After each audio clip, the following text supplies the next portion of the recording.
This program was brought to you by AJ Longo and Associates.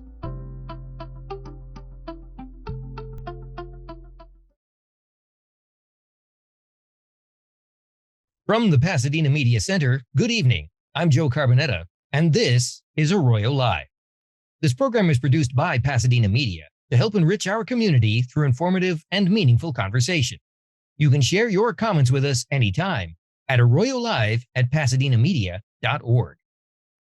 As we approach the end of the second year dealing with the COVID-19 global pandemic, we find ourselves confronted by some disturbing trends, all set against the backdrop of the holiday season. Across the country, economic growth has slowed to a crawl, spurred partly by a bottleneck in our nation's ports, which has resulted in product shortages during the season where most businesses traditionally see their first real profits for the year. At the same time, the number of our nation's homeless continues to swell, despite small increases in employment and personal income rates. But perhaps the most disturbing of all is the nationwide increase in violent crime. In 2020, the FBI reported that the number of murders across the U.S. increased by nearly 30% over the previous year. In California, reports of large, organized groups looting businesses and shoppers have become an almost daily occurrence, leading to the closure of multiple locations of large retailers, particularly in Northern California. Locally, Pasadena officials reported an 85% increase in gun violence in 2020 over the previous year, and Pasadena's police chief, John Perez, was quoted as expecting the total number of gun seizures in 2021 to exceed the number of days in the year. Tonight, I talk with a few of Pasadena's city leaders about the troubling increase in crime and violence to take a look at its causes, its impact, and what can and is being done to try to mitigate the problems. Please join me for tonight's edition of Arroyo Live.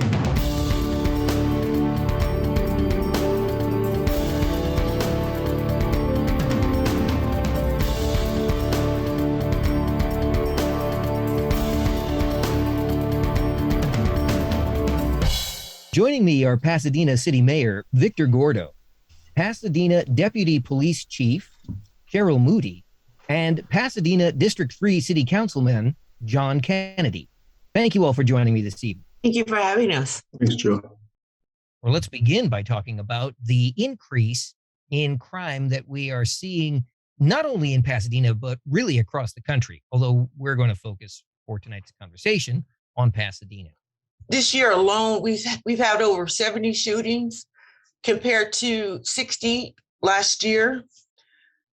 Between of those shootings, four people were killed, and 22 injured. So we're seeing the increase of gun violence. Most of we believe is gang related. Not exactly sure why the gangs are feuding right now, but we are working with gang interventionists and our community partners, and we're really trying to put a stop to the shootings. Thus far, we've had several people that we've taken into custody, but the shootings continue. So we will continue to push forward in all the efforts that we can here at the police department, including extra service, putting out extra patrols. You know, a lot of it too is organized, or what do you say? We look at areas where shootings are occurring. So if there's overhanging trees or if lighting's not sufficient, we're also working in those directions too. So we're doing everything we can to combat this rash of shootings. And as you said, it's a nationwide problem. Certainly when you start to see violent crime increase, you've got to look at the root causes. And you've got to start to look at where we are in terms of a society. And, you know, we're coming out of what has been a very significant economic downturn. We're coming out of a place where people started to lose hope. And that's not a good place for any city or its residents or any society to be in. And so as I look at the impacts of increased crime and violent crime, I can't help but wonder if a big part of that is the result of the people losing hope people reaching out, whether it be through criminal activity or increased gang activity, and finding or trying to find solutions to their economic problems, to the issue of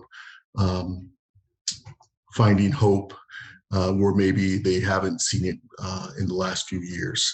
But the impact is tremendous, both to residents, to the city in general, and we're seeing it in neighborhoods and throughout the city of Pasadena. We're smart enough to know that policing alone is not going to solve the problem, but we have to be, at this point, directed in our law enforcement response to crime. We also have to use intelligent markers that the police department can develop based upon crime statistics to see where crime is happening and be predictive. We have that capacity as well. Additionally, there is probation and parole, and we need to work with the officers in probation and parole to do checks on parolees and probationers to ensure that they are following the guidelines associated with their release and early release. And local government really has no say-so on what county and state government does in terms of releasing prisoners early into our community. We need to be properly notified, and the folks who are being released need to be monitored by law enforcement until they are off parole or probation. We believe that's occurring. More of that is necessary. And we also believe, I think universally, that it's a small number of individuals who are engaged in this bad behavior. Pasadena is a safe city. It has always been a safe city. Have we had problems with uptick in violence? Absolutely. That's what's occurring now. But the mayor and all of our colleagues are right on it with demanding our police department be proactive in getting out there, getting out of their cars, talking to people, finding out what's going on the street, and using data to drive where they deploy their law enforcement personnel. Councilman Kennedy, you make an interesting point in your response. You mentioned that the city has no control over how the county or the state deals with crime. With that in mind, I have to ask, how do all of you feel about LA County District Attorney George Gascon and his policies? Are those some of the reason that we're seeing this uptick in violence? I don't know if he's been in office long enough to have a significant impact as far as his policies and how he lets folks out of jail and the sentencing. But I do know that the impact thus far, not just the sentencing, but it has more to do with the bail system, the bail schedules. So we're at almost $1 bail for many felonies and misdemeanors. So people are being released where in the past they would have been held over for court. They're now being released almost immediately. So that is having an impact. But as far as sentencing goes, we haven't really seen that big of an impact, but the bail system is definitely something that we're feeling right now. So we can arrest someone, and like, it's been said before the officer goes back out in the field, this person has been released. I think it's a combination of factors involving state sentencing guidelines, the bail system, but also the district attorney's policies.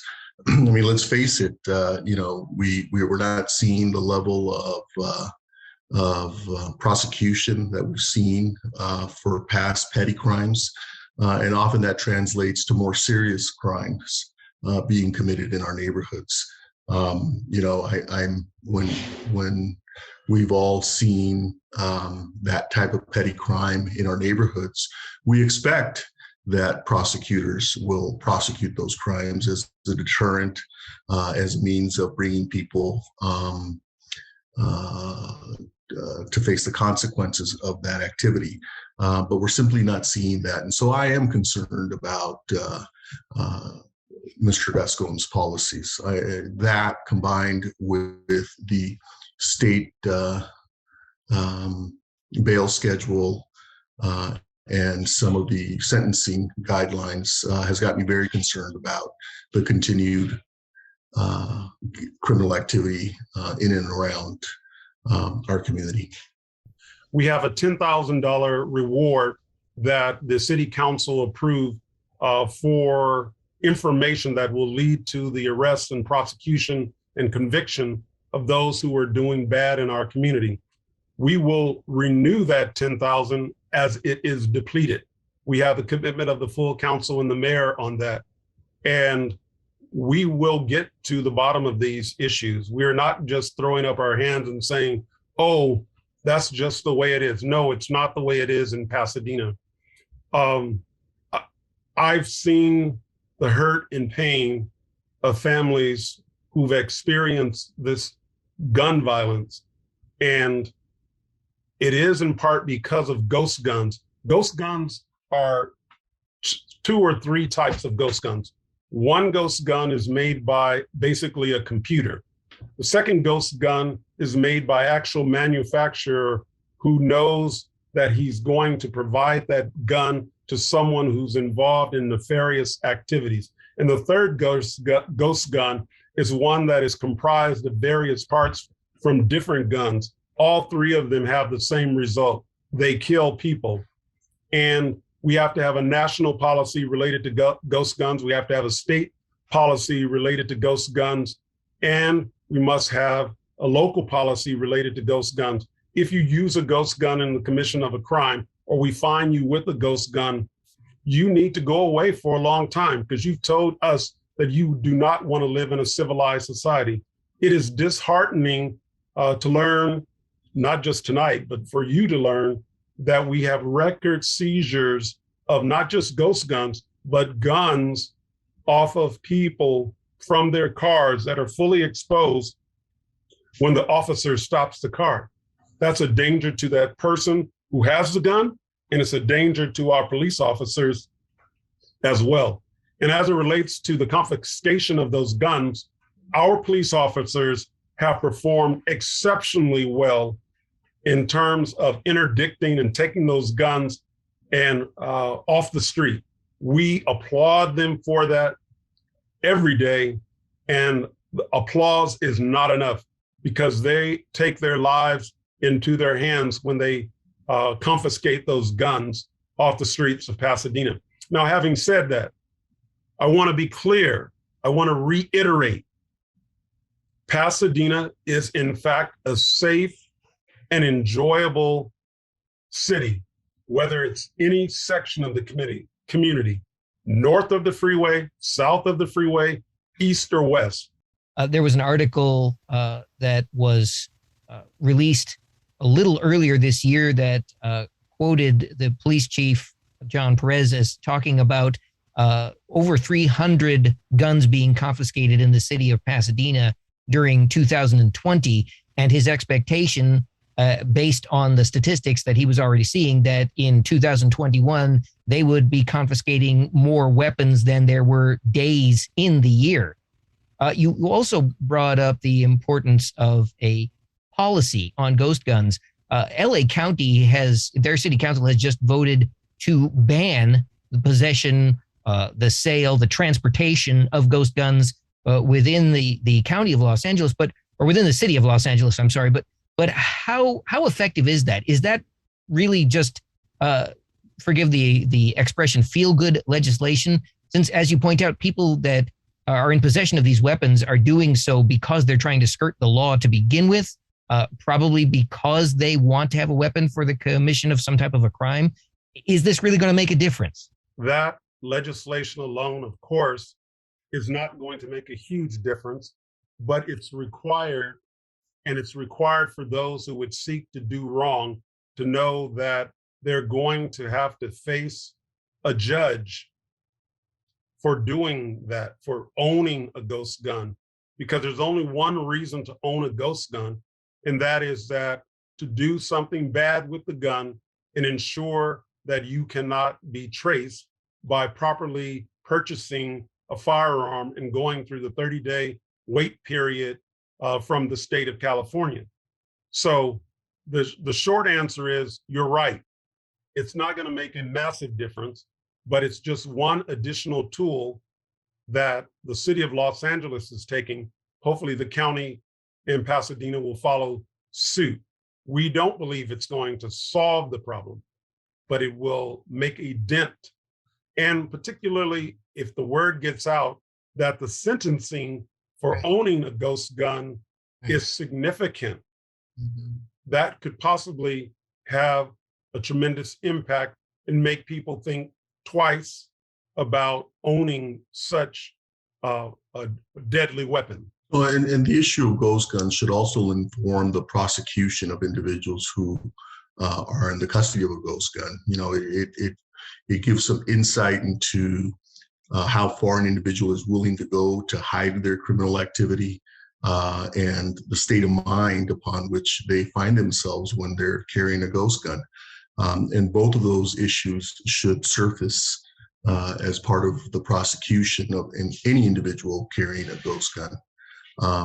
And so my hope is that it will serve as another stick in the bundle of sticks, if you will, as we begin to look at criminal activity and those engaged in the tools that they're employing. Chief John Perez was pretty close, pretty spot on when he said he thought the number would surpass the number of guns we seized in 2020. So thus far this year, we've seized 300 guns. So we will probably surpass the number from 2020. And I do want to just touch on a bit what Councilmember Kennedy was saying as far as the legislation for, or the penalties for the ghost guns has to be significant. Because right now, to be in possession of a gun in and of itself, a lot of the gang members or those in possession of those guns know that for the most part, it's a misdemeanor, right? Unless they're on probation or parole. If we can make it a felony, you know, you may see a decrease in people carrying those guns or more willing to carry those guns, especially those on probation or parole. But right now, it's the same as carrying a gun. So hopefully it will change. The penalties will go along with that and make it a felony. And unfortunately, as we discussed a little earlier, that brings us back to the policies of the LA County District Attorney, George Gascon, who really refuses at this point to prosecute on these misdemeanors. And Deputy Moody, as you pointed out, or Deputy Chief Moody, excuse me, you pointed out the basically $0 bail policy that he's currently enforcing. So a lot of these people committing these criminal acts are almost immediately released back onto the streets. Is that disheartening for the police? For all of the people in a position of authority, how disheartening is that? You know, we have those conversations with the officers in roll call, right? Because we don't want them to get disheartened. So we do tell them, you still have a job to do, regardless if the bail is $1, $0 bail. We just encourage them constantly to go out and do their jobs. And, you know, as far as the number of guns we seized just this year alone, I think, like Councilmember Kennedy said, the officers put themselves in peril. They put themselves at risk, getting guns out of cars, getting guns off waistbands. But I think one of the reasons that many suspects are just willing to say, hey, I have a gun in the car, I have a gun in my waistband, because they know the penalties almost zilch. So in one respect, it kind of works because they're not willing to, it's not worth having a shootout with the officer, so to speak. They're not willing to get into shootings when there's no real penalty for them having a gun. And I think that's one of the reasons we've been so successful in getting these guns, is many of these people that are carrying them just give them up and say, hey, I have a gun in the car, I have a gun in my waistband. And so, like I said, in part, that kind of helps as far as the violence and threat to the officer is concerned. but there's a lot of guns out there. That's the problem. If you want to be a good citizen in the city of Pasadena, do not bring weapons that are not properly registered in the state of California into our city. We will arrest you and you will have some form of prosecution. And if you are on probation or parole, as the deputy chief has already articulated, you will be prosecuted as a felon and violate your probation or your parole. That's just the way it is. But as I said earlier, law enforcement alone will not be able to solve the problems that we are discussing this evening. We need a massive investment, not just of law enforcement, but we need a massive investment in terms of programs in conjunction with the Pasadena Unified School District and other nonprofits. We have 1,000 plus nonprofits in the city of Pasadena, some of which are qualified to do gang intervention and training to help those who have been recently released from prison or some order of the court gain a skill where they can, in fact, make $25 to $50 an hour, rear their children, go home to their spouses, and get up the next day and repeat that, eventually buy a home and be productive citizens, not only in Pasadena, but wherever they choose to live. We're willing to help you, but we're not willing to put up with your bad behavior in our community. How much of this can be attributed to the homelessness situation? Most of the crime from our unhoused individuals in our community, which is less than 600 people, seemingly is petty crime. We're not talking about heavy use of a firearm or a knife or some kind of deadly force. It rarely happens. Let's talk about some of the solutions that the city is employing or exploring. I know there's some discussion about the HOPE and PORT programs. Can we talk a little bit about those? Sure. So the Pasadena Police Department, we started with the HOPE team several years ago, and that's where we have a police officer who rides with a social worker.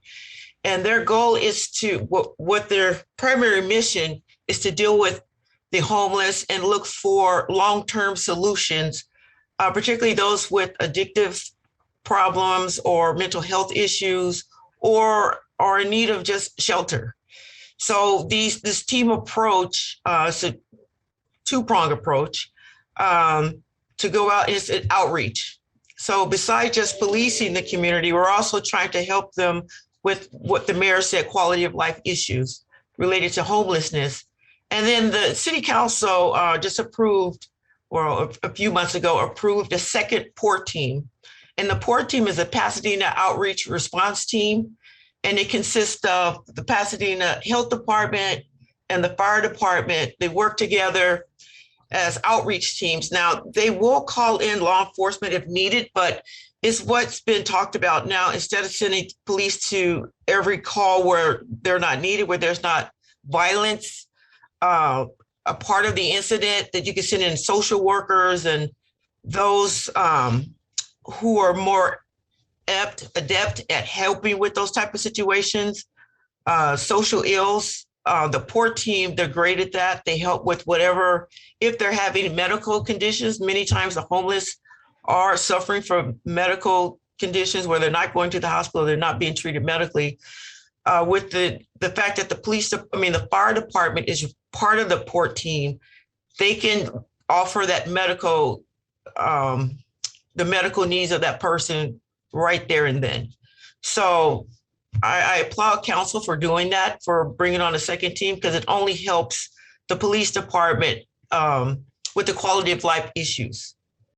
Well, another I will call it a program that was just recently announced, is the $940,000 expenditure for additional body cameras for the Pasadena Police Department, which certainly will help or assist the police as they go about their daily duties. Can you talk a little bit about that? We've had them in place for 5 years, and the contract is ending.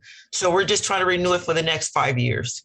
So yes, the body worn cameras have been just instrumental as far as collecting evidence and use of force incidents. We can see exactly what happened, how it occurred, why it occurred. It's also helpful for citizen complaints, and it's just a great tool. And it also it's an accountability tool as well. But it's a great tool. But yes, that's what we're trying to do now. We just want to renew the contract. Not only will this equip the entire police force with these body-worn cameras, but the cameras themselves actually have GPS capabilities, which can assist the officers. We're looking at that technology, but they also have, we're looking at the technology to where if an officer pulls his weapon, it will turn the camera on automatically. So that's another layer of accountability there. So it's new technology coming out that we're really trying to upgrade our cameras with. The cameras were initially not supported by many in the community, as Mr. Kennedy pointed out last night. But people came to understand that new technology is important to deploy, that it can be very helpful in policing, it can be very helpful to police officers, and it can be very helpful on the accountability side. But again, it has to be utilized properly, timely, and in order for it to be effective. And so the discussion on renewing the contract has surfaced some issues. The buffering, for example, one question that we've had is whether the buffering could start 2 minutes into an incident as opposed to 30 seconds into an incident. And that would give some visibility into an incident 2 minutes before an officer actually turns his or her camera on. Not sure how that would work with the deputy chiefs pointing out that, when a gun is drawn, the camera would deploy. Maybe there's some synchronization that needs to occur there. Yes. But again, it's all part of the discussion that we're engaged in at the moment. The city has also recently entered into a contract for the use of a system called ShotSpotter. Is that correct? Yes. Keeping in mind the need to employ new technology that is helpful to the police department and to police officers and to the community in general. We've looked at ShotSpotter. ShotSpotter is a triangulation technology that allows us to distinguishes between a backfire on a vehicle, firecrackers, and other gun-like noises that may be picked up.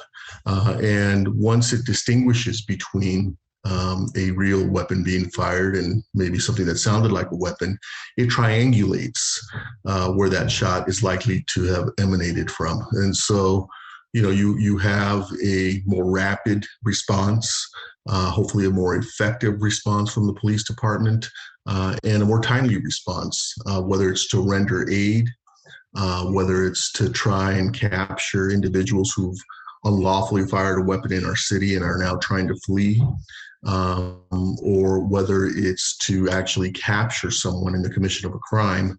ShotSpotter is intended to give us more of an opportunity to do all of those things. Are there other steps, other programs that the city is also taking or looking into taking to increase the security throughout the city? In my district and across the city at our various parks, we have park rangers, if you will, in our parks.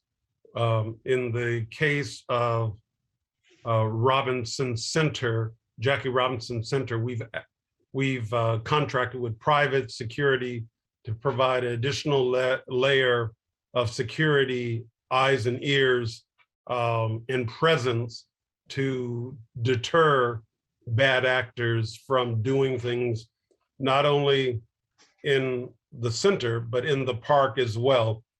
We've redeployed police officers as needed in and around our parks. They are very close by, if not on bicycles in the park, riding through the park, engaging the community. We want to see much more of that from our police officers. It is effective when they get out of the car and they talk to people. Everyone is not supposed to or will greet you with a smile in the community, but over time, those barriers are reduced. One of the other things that has just been extraordinary with the Pasadena Police Department, we have made a concerted effort to hire locally, hire young men and women who have a connection to Pasadena, who know the lay of the land, who went to school with the young people who are in our community. They have an immediate connection with the community. That's important. There are a number of officers that will be retiring in the city of Pasadena, and we're going to have some vacancies. And we've got to move quickly and hire very good people. You're not hiring people who don't have tremendous expertise. I do think that we need to look at the staffing in the police department. Councilmember Kennedy talked about park rangers. They're actually park safety specialists, people who engage with the community at parks, at community centers, try and be problem solvers.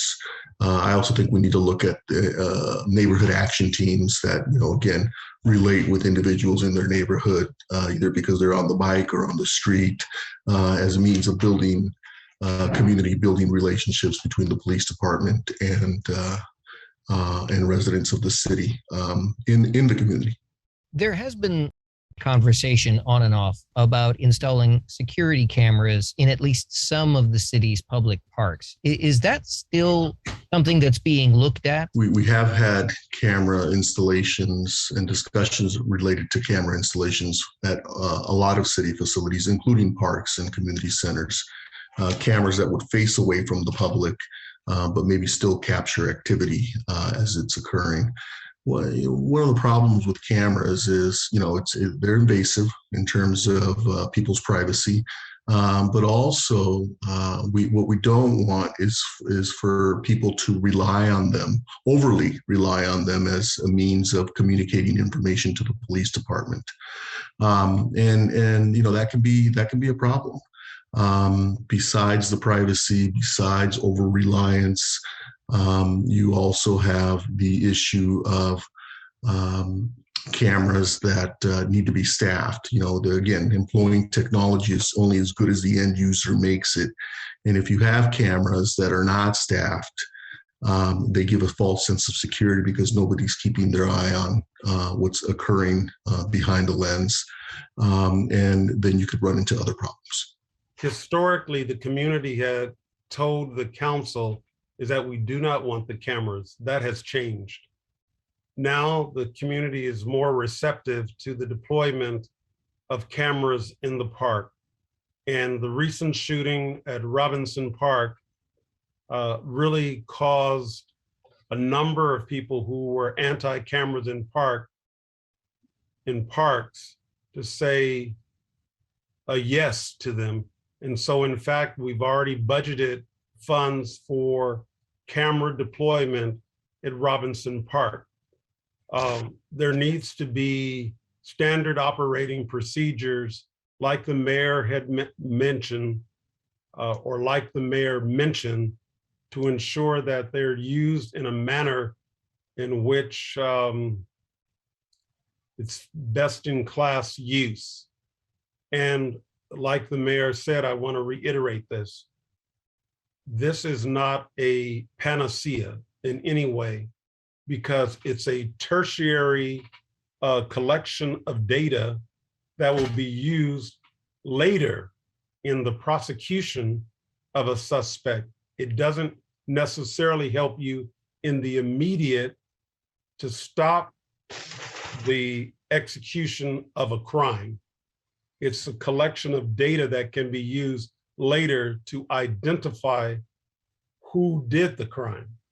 We've talked now a lot about the steps that the local city governments can take or are taking to mitigate the current increase in crime. And we've talked about how the police department is playing into this. But what about citizens and business owners in the community? What steps can they or should they be taking to try and also assist in the mitigation of this ongoing problem? We always hope for hit the police department. We say it over and over again. If you see something, say something. A lot of times residents will know suspicious persons or activities in their own neighborhoods. So if they would call in, and it could be non-emergent, but if you see something suspicious or someone suspicious, or, people sitting in cars that you don't recognize, the car that's unusual to the neighborhood, we ask that people do call in. As far as the, you mentioned the grab and runs up Northern California, different parts of the country, we're really looking to stem that so it will not take place here in the city of Pasadena. We're doing everything we can to prevent that from happening. The expectation and the hope is that residents and business owners and consumers, as they move throughout the city, will report suspicious activity to the police department and try and prevent crime from occurring in the first instance. As I continue to say, and I think all of us agree, we are not going to police our way out of this problem. There are young people who are looking for real opportunity to move a different direction in their lives. Police officers, the mayor, the city council want to help you move in that direction, but you cannot continue on a path of violence or illegal activity and expect that help to come. The Flint Rich Center is one place where we know that you can get training. Also, the unions have training opportunities, and we need to take advantage of that. If you need some help there, they're going to provide you help. And it's a real job. It's a meaningful job. It's a job where you will eventually be able to buy a home. I won't necessarily say buy a home in Pasadena, but you'll be able to buy a home. But there's a program called NACA, N-A-C-A, and they will give you your down payment once you go through their program. They will actually give you your mortgage. And what I mean by give, you qualify for the mortgage, but they've helped you qualify for the mortgage. And so there are programs to help you move from one rung of society to being a productive member of society. We want to help you. Additionally, under the leadership of the mayor, we're thinking about ways in which we can provide some of the federal dollars that the mayor and I both benefited from when we were young people by getting employed by the city of Pasadena. We both went through the CETA program. What were those programs, Mayor, that we went through? The Summer Youth Employment and Training Program and the ROSE program, and the CETA program would have been a little bit earlier in time. So Summer Youth Employment Training. Trying to say I'm older than you? I was in the CETA program. Oh, you went through CETA also? I did. Wow. So let me just say about CETA. It took children, all three of us happen to be minority. All three of us happen to be from humble beginnings. We'll just call it humble beginnings. That job meant almost everything. That we would be able to buy our own school clothes, tennis shoes. So we did not have to be embarrassed in terms of going to school with kids who had more means, families from more means. We bought our own clothes. we bought our Nikes or whatever Converse at the time, whatever shoes, because someone provided us a job. And obviously all three of us as your guests performed very well in those jobs that we had in our various cities. So that's important.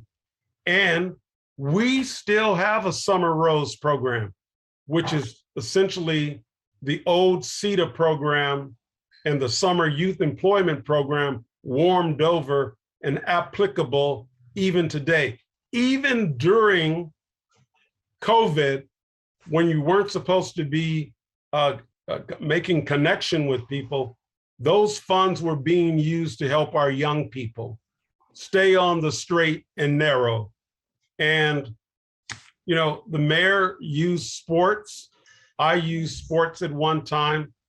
I suspect the deputy chief used sports at one time to really stay active, to keep the mind active and doing something productive and not idle. That still needs to occur today in 2021 and 2022. And I say, if you want to change your life, there's enough resources in the community to help you change your life. You will never change your life if your desire is to hurt someone, particularly with a gun. It's not going to happen. You're going to jail. On behalf of Pasadena residents, on behalf of Councilmember Kennedy and our colleagues at City Council, we'd like to offer our condolences to those who have been lost in recent times in the city of Pasadena, those who have fallen to the impacts of violence in our city, and nobody deserves that. And certainly we offer our condolences to the individuals and to their families. You just mentioned several programs that could be helpful to individuals, two of which I can think of off the top of my head are NACA and the Summer Rose program. Can you tell our viewers how they can get more information on those programs? As it relates to NACA, it's Neighborhood Assistance Corporation of America. One of their telephone numbers is 402-970-6222, extension 115. And also, Angel Vargas is the NACA mortgage counselor. The telephone number is 951-212-7161. We're working with some of our nonprofits like Heritage Housing Partners, who renovate homes, who replace previously dilapidated buildings like liquor stores and other apartment buildings with affordable housing is another way to do it. And I would encourage everyone to contact our housing department if you're interested in doing that, because it's a great opportunity. We employ local and federal dollars to subsidize the development of affordable housing and affordable housing units, but then also employ local and federal dollars to help with the acquisition by individuals and individual families. And again, the Summer Rose program, that is unique to Pasadena, is that correct? Mayor. Yeah, you know, it's an outgrowth of the Summer Youth Employment and Training Program, and originally intended to hire kids as they moved along the job spectrum. You know, where the Summer Youth Employment and Training Program was more of a rec leader position, more of a part-time temporary position. The Summer Rose program was intended to be a year-round position, more at the level of an internship in different departments within the city. The events involving George Floyd last summer led to a lot of protests and the social justice movement. Certainly, part of that included calls to defund the police. While that didn't occur here locally, how much of that plays into the uptick in violence that we are seeing across the country? And how does that affect the Pasadena Police Department and your vision for it moving forward. I'm Black and blue, right? So I do understand that, again, with the George Floyd issues and things that happened, how it appears that there is inequity or inequality when it comes to dealing with people of color in law enforcement. I have sons, that have been pulled over by the police or stopped. So I do understand. I understand the fear. I understand the consternation. So for me, the message comes from the top, right? So we push down the message that we will treat people right. We will treat people fairly. And we'll hold people accountable. So, I love I love the cops, but I also love the community. So it has to be fair. We can't be super cops here. We're part of this community, right? They allow us to police them. Initially worked at the Long Beach Police Department. I was a civilian employee. I worked in forensics for about 4 years before getting hired on with the Pasadena Police Department in 1992. So I've been here about 29 years. We worked a variety of assignments. I tell everyone I've worked everything except the helicopters and the motorcycles because it messes up my hair. But I've worked from working with children, with the youth at the Police Activities League, to working the gang unit. I was one of the first female sergeants to complete SWAT school. So I was a SWAT sergeant. First I was a SWAT officer, then a SWAT sergeant, and then a SWAT lieutenant. So I kind of came up on the enforcement side of the house, but I do understand that relationships with the community is vital. It's vital to have good relationships with the community. So I've been here 29 years, and being in the position that I am now, I feel very humbled and honored to be able to make some decisions as far as policing in this community. Of course, there are things we do need to change. There are things I'd like to see changed. I know the mayor has spoken some changes he'd like to see as well, but, we have to change with the times. And I understand that. And where, we have the social justice movement going on right now. And so we have to adapt. We have to learn how to reach out to the community. And as Council Member Kennedy said, we can't do this alone. We can't police our way out of the issues we're having. So we need better relationships with the community who can help us. With that, I think we have come to the conclusion of our time. So Mayor Gordo, Councilmember Kennedy, Deputy Chief Moody, I'd like to thank all three of you again for being here with us this evening. It's been a pleasure speaking with you and certainly very informative. And we do appreciate all that you are doing on behalf of the city.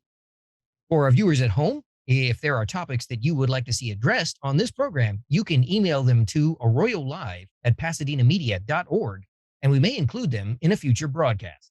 Until next time, this has been Arroyo Live. I'm Joe Carbonetta. Thank you for watching, and good night.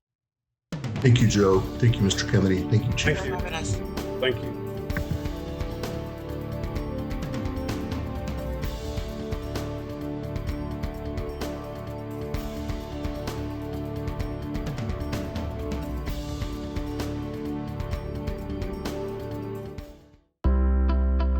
This program was brought to you by AJ Longo and Associates.